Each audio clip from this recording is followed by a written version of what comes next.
Hi, welcome to the final episode of the van build, episode 17, the walkthrough, giving you all the information and everything I've done to it.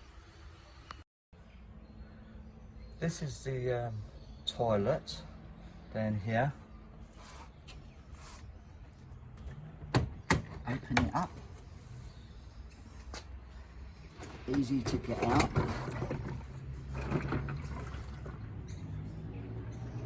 Put it back after we've emptied it.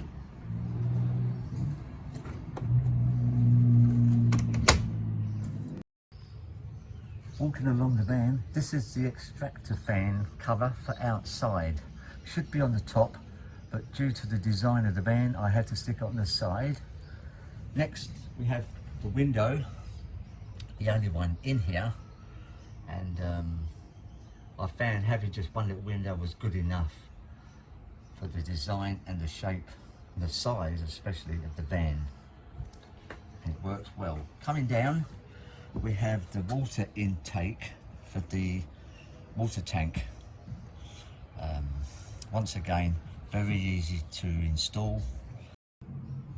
For those of you who have been following the van build, this is the grey water part of the van. As you can see, it comes down from inside the grey water tank across here, and I made a special aluminium piece for it. Behind the aluminium is the master open and close switch, which you can't see now, but which we have to turn off at the entry of any national park. Opening up the sliding door to enter, pull out the steps. I've rebaited this with some anti-skid aluminium, and for this, so you know where the step is, you have a little compartment here for goods. You have a paper towel holder here. You have more cabinets to hold whatever you fancy. A larger one up here for large bottles we use. And this one, you have the handle for the awning. Now it's time to show you what it's like inside. Walking in, the first thing you'll notice, we have a smoke detector here, the power box here,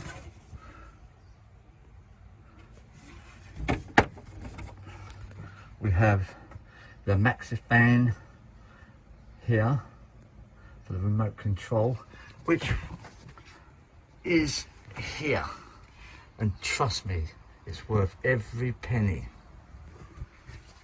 Then of course we have the fire extinguisher, very important, and an empty space there, which we have no idea what's going to go there yet. As we come around, you'll see the first cabinet that stores, well, for us it's towels, but you can store anything. Then you have the main power supply area, all 12 volts, with a 240 double power point, workbench, and then under here you've got containers, if I can get down a bit easier. Got 3 rows there, with a little gas bottle and a toaster there. As we pan around, you have another workbench here, going up to the microwave, spinning around. You have the bed lift, which I will be showing you very soon. And then you have another cupboard here with some storage, and more storage up here with a sink, and more cupboards here, or drawers should I say. And then around the other side you have the fridge, which I had to lower because there wasn't much ventilation on the top.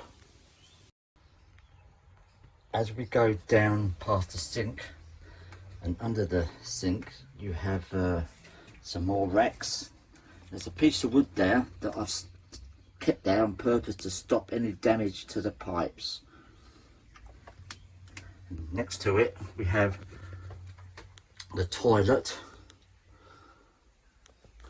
and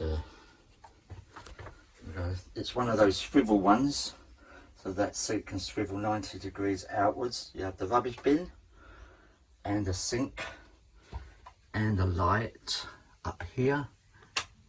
Turn that on with hand dryers, paper towels of course, and another little alcove which I have no idea what I'm going to put on there next, with a little vent here. This, where I am now, is what's known as the lounge, I call it. You have the TV and the DVD holder, or to make it easy you can have a stick and have everything on one little stick. Then under here, this is the first one, this is where the water tank is and the water pump. Under here is for the blinds for the little window, and also the blinds for the doors at the back of me. Here is another little compartment for housing things, and also some clamps holding everything together. On this side we have the battery compartment that holds all the batteries in, and I sometimes have a little clean up there too, just to get the dust off. The next compartment here is another compartment with a drawer that comes up. I can't get it out because my hand hurts too much, but under there there's another compartment for holding things.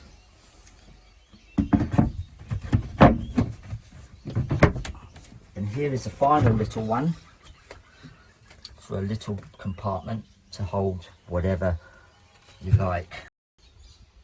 This is another fan that we had, a reasonably good fan, and it's got a few speeds, and also you can move it a bit, but it's got to be set back into this position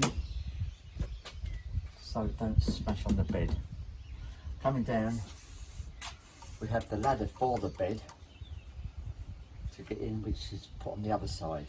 Now over here you have these hooks, these brackets or whatever you call them, which when the bed goes up gets clamped to the top there. There is a light above the bed up here which you can turn on with the light here, and the good thing about this one is if you hold it again you can dim it and touch it again to turn it off. Now there is another light under the bed too, so I'll show you that when the bed goes up. And don't forget, those hooks will be clamping each corner of the bed.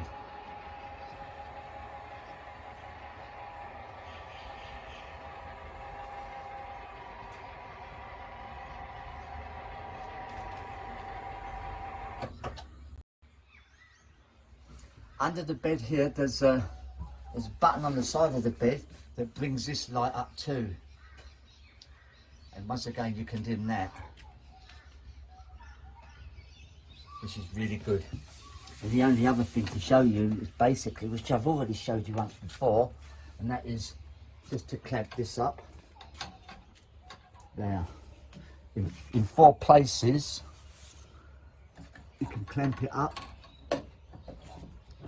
It raises up the bed just a little bit, but it takes the load off the spindle, and it won't fall down. Well, that concludes episode 17 of the van build. I hope you liked it. If you like it, give us a big thumbs up. If you have any comments or remarks, feel free to let us know. If you've got a problem with what you're doing, let's see if we can help. And safe driving. Took me about 5 months, 6 months to do this, a labour of love, but it's all worthwhile now. So drive safely and I'll see you on the road.